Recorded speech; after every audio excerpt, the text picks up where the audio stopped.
ನಮಸ್ಕಾರ ಗೆಳೆಯರೆ. ಇಲ್ಲಿ ನೋಡ್ರಿ, ನಾವು ಕೈಯಲ್ಲಿ 2 ಎರೆಹುಳುಗಳನ್ನು ತೊಗೊಂಡಿದ್ದೀನಿ. ಇದರಲ್ಲಿ ನೋಡ್ರಿ ನಾನು ಬರೀ 3-4 ಕಾಳು ಯೂರಿಯಾ ಗೊಬ್ಬರನ ಹಾಕ್ತೀನಿ. ಇದು ನೋಡ್ರಿ ಯಾವ ರೀತಿ ಒದ್ದಾಡ್ತಾವೆ ಇವು. 10 ಸೆಕೆಂಡ್ 5-10 ಸೆಕೆಂಡಲ್ಲಿ ಇದು ಸಾಯ್ತಾವೆ.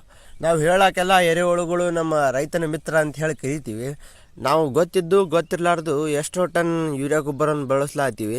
ಇದರಿಂದ ನೋಡ್ರಿ ಎಷ್ಟು ಕೋಟಿಗಟ್ಟಲೆ ನಾವು ಎರೆಹುಳುಗಳನ್ನು ನಾವು ನಮ್ಮ ಸ್ವಂತ ಕೈಯಿಂದನೇ ನಾವು ಸಾಯಿಸ್ಲಾತೀವಿ. ನಾವು ಒಮ್ಮೆಲಂತರೂ ಬಿಡ್ಲಿಕ್ಕಾಗೋದಿಲ್ಲ. ನಾವು ಎಷ್ಟು ಬಳಕೆ ಪ್ರಮಾಣವನ್ನು ಬಳಸಬೇಕು ಅಂತ ನಮ್ಗೆ ಗೊತ್ತಾಯ್ತಂತಂದ್ರೆ ನಾವು ಅದಕ್ಕಿಂತ ಕಡಿಮೆ ಮಾಡ್ಕೊತ ಹೋಲ ಬರ್ತದೆ. ಹೀಗೆ ಮಾಡೋದ್ರಿಂದ ನಮಗೆ ಲಾಸ್ ಆಗ್ತದೆ. ನಾವು ರೊಕ್ಕ ಕೊಟ್ಟು ಕೊಂಡ್ಕೊಂಬಂದು ಕಿಸಿಂದ ನಮ್ಮ ಜಮೀನ, ಆರೋಗ್ಯ, ಎರೆಹುಳುಗಳು, ಮಣ್ಣಿನಲ್ಲಿರುವಂಥ ಸೂಕ್ಷ್ಮ ಜೀವಿಗಳು ಸಾಯ್ತಾವ ಇದರಿಂದಾಗಿ.